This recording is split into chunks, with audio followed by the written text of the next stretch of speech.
Hi, this is Greg Johnson with Blue Book Services. I'm here today with Pamela Riemenschneider, our retail editor, who is at the PMA Fresh Connections retail event today in Philadelphia. What do you think Uh, some of the key takeaways were from what you learned today? well, I think a lot of the discussion really focused on what is the future of retail and what are some of the things that we need to be concerned about over the next 5 or so years, and how can retailers and grower shippers work better to create a better experience to keep consumers. Frankly, a lot of the conversation was about e-commerce and the threat of e-commerce, and how produce isn't selling as well in e-commerce as some of the stuff in boxes. So is e-commerce more seen as a threat than an opportunity as far as fresh produce goes? So I think some of the retailers, the ones that spoke up at least, saw e-commerce more as a threat unless it's coming from them.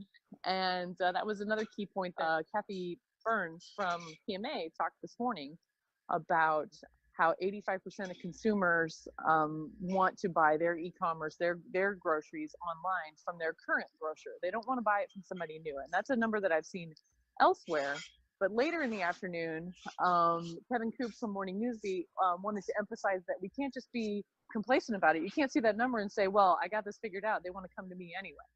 Yeah, back to the in-store. Did you hear some new ideas about what to do in store to bring on that point of sale attraction that Oh produce? yeah, yeah. One of the sessions focused on I can't remember exactly what it was called. It was like retailtainment, entertainment at retail. And a good friend of mine, Nemo from Longo's in Toronto, spoke up and said that they're really focusing on creating really focused promotions, like a commodity promotion like citrus, and have it really, really go after having a huge promotion, having citrus promoted all over the store. And I see that when I go shopping in Austin, Texas at Central Markets, where they will have a berry promotion, or they'll have citrus promotions, and creating that really exceptional experience in store, I think was a key factor. But then also we talked about how it really relies on the people in the produce department.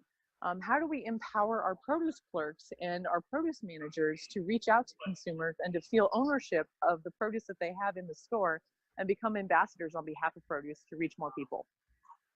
Do you think that many stores are allowing the produce department to kind of go into other parts of the store in order to promote produce I during a really big don't see seasonal it. deal? Yeah, I don't really think a lot of retailers think it's possible to promote on this kind of scale. But I also mentioned, I even piped in on some of the sessions where it doesn't have to be this huge, expensive labor-wise. That's another key factor.